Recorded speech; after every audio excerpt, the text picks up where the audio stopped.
The real-life zombie fungus that hijacks bud brains. This is not science fiction.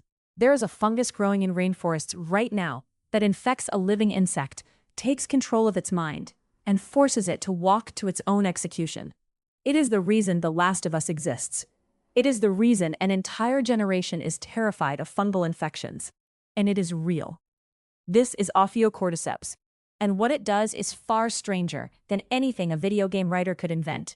Let's start with the target. Deep in tropical forests across Thailand, Brazil, and parts of Africa, carpenter ants forage along the forest floor and climb up into the canopy every single day. It's a normal life, predictable, safe for the most part, until one of them brushes against a single fungal spore. That spore lands on the ant's exoskeleton and does something remarkable. It doesn't wait. It doesn't need an open wound. The fungus produces enzymes that dissolve the ant's hard outer shell, drilling a microscopic entry point directly through armor that evolved specifically to keep invaders out. Within hours, the fungus is inside. And here is where things stop looking like infection and start looking like something else entirely. Once inside the ant's body, Ophiocordyceps doesn't attack vital organs first. It doesn't kill its host quickly.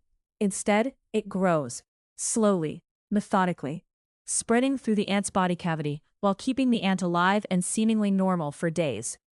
The ant keeps walking, keeps foraging, keeps behaving to any outside observer, like an ordinary ant going about an ordinary day.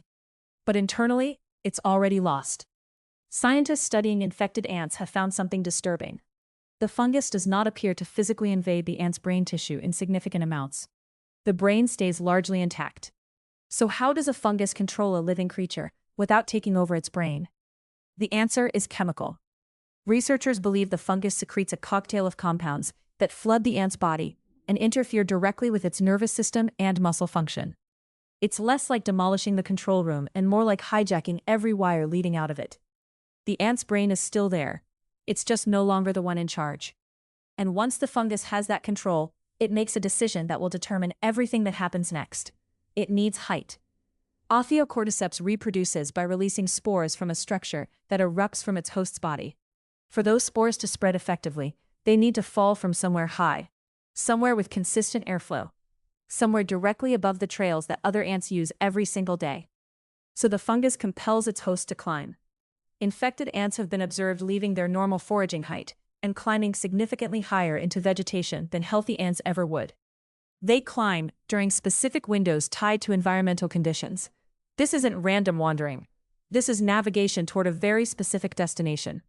And then, at almost exactly the same height and almost exactly the same time of day, across an entire infected population, something happens that has earned this fungus its nickname.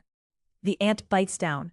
It clamps its mandibles into a leaf vein or a twig, with a grip so powerful that even after the ant dies, the jaw will not release. Researchers have found that this isn't just muscle contraction. The fungus appears to cause changes to the jaw muscles themselves, essentially welding the ant in place through irreversible damage that prevents the mandibles from ever opening again. This is the behavior scientists call the death grip, and it is precisely timed. Studies tracking infected ant colonies have found that this final bite tends to cluster around solar noon, when the sun is at its highest point. Researchers believe this timing maximizes the temperature and humidity conditions the fungus needs to grow successfully after the ant dies. The fungus isn't just controlling where the ant goes, it's controlling when the ant dies, down to the hour. Once the death grip is locked, the ant's life is effectively over. Hours later, the fungus kills its host completely and begins consuming the body from the inside out, growing through its remains, drawing on stored nutrients to fuel the next stage of its life cycle. And then, several days later, the final transformation begins. A long, dark stalk erupts directly from the back of the ant's head. It grows steadily upward, sometimes reaching lengths far longer than the ant's own body. At its tip, a swollen structure forms and ruptures, releasing a shower of spores that drift downward onto the forest floor below, directly onto the trails where the colony's other ants walk every single day. The cycle begins again. This is not an isolated event. Researchers studying infected forest sites have documented what they call graveyards, clusters of dead ants, jaws locked into leaves and twigs, positioned at strikingly similar heights, all killed by the same species of fungus, sometimes representing infections that have occurred repeatedly at the same locations for years. Some of these fungal graveyards are believed to have been active for centuries, the fungus and the ant colony locked in a relationship that neither one appears able to fully escape. But evolution does not let any predator win forever. Carpenter ant colonies have developed their own defenses against this threat. Researchers have observed what's known as hygienic behavior. Healthy ants appear capable of detecting the subtle changes in an infected nestmate's behavior or chemical signature before the death grip occurs. When they do, they don't wait for an explanation.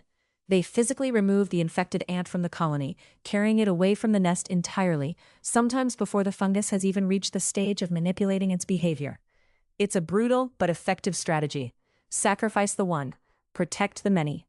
There's also a stranger twist in this story. Other fungi exist in these same forests that specifically target Ophiocordyceps itself, infecting the zombie fungus before it can release its spores and effectively sterilizing it. A hyperparasite, a fungus that hunts the fungus that hunts the ant. It turns out, has zombies preying on zombies. If this is the kind of thing that makes you want to know what else is out there, this channel is exactly where you need to be. Subscribe and turn on notifications, because there is so much more strange, brutal, brilliant biology coming your way. Now here's where this story connects to something you've almost certainly seen. When the creators of The Last of Us were designing the infected in their post-apocalyptic world, they didn't invent the concept from nothing. They looked directly at Ophiocordyceps, the mycelial tendrils erupting from infected hosts. The behavioral control before death. The fungal structures bursting from the head. Almost every visual and conceptual beat in that universe traces directly back to documented behavior in this real fungus. The unsettling part is that the writers didn't even need to exaggerate that much. The real biology was already terrifying enough. So could something like this ever cross over to humans? The honest scientific answer is reassuring, but worth understanding properly. Ophiocordyceps species have evolved an extraordinarily specific relationship with their insect hosts, refined over what researchers estimate could be tens of millions of years of coevolution. The mechanisms it uses are built around insect physiology specifically, things like ant nervous systems and ant muscle structure, that are fundamentally different from mammalian biology. Human body temperature alone presents a significant barrier that most cold-adapted fungi struggle to overcome. But researchers do study fungal threats to human health for genuinely valid reasons. Climate change is gradually shifting temperature ranges in ways that could, over very long timescales, influence which fungal species are capable of adapting to warmer-blooded hosts.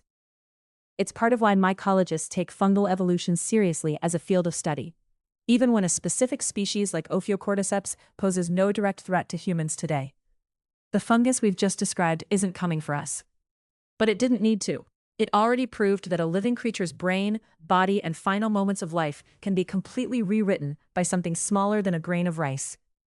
And somewhere in a rainforest right now, while you're watching this, an ant is climbing a stem it would never normally climb, at a time it doesn't understand, for a reason it cannot resist. So here's the question worth sitting with. If a fungus can quietly hijack the behavior of a creature with a functioning brain and nervous system, override its instincts, and dictate the literal time and place of its death, what does that say about the line between free will and biology?